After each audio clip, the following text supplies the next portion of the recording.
اعوذ باللہ من الشیطان الرجیم بسم اللہ الرحمن الرحیم السلام علیکم ورحمۃ اللہ وبرکاتہ۔ امید کرتی ہوں کہ آپ ایمان، تقوی اور صحت کی بہترین حالتوں میں ہوں گی۔ آج ہم آیت نمبر 10 اور 11 پڑھیں گے۔ ہم نے کل بھی پڑھا وقالو، اس میں قا کو لمبا کریں گے، لو کو بھی لمبا کریں گے، لو کننا غنہ بھی کریں گے اور نون الف نا کو لمبا بھی کریں گے، نسمعو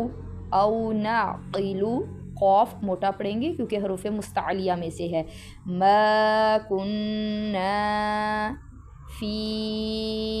لمبا کریں گے، اوف سین کی آواز نہیں آنی چاہیے، صاد ہے یہ، اصحاب السعیر،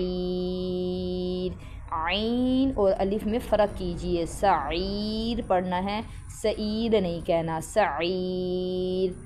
فاعترفوا را موٹا پڑھیں گے، فو کو لمبا کریں گے، بذنبہم، ادھر یہ قاعدہ ہے کہ نون ساکین کے بعد اگر با آ جائے تو نون کی آواز کو میم میں مدغم کر کے پڑھیں گے تو یہ غنہ ہوگا اور میم کی آواز آئے گی، بذنبہم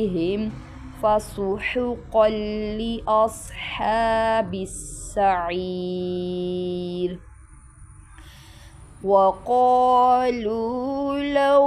كنا نسمع أو نعقل ما كنا في أصحاب السعير، فاعترفوا بذنبهم فسحقا لأصحاب السعير۔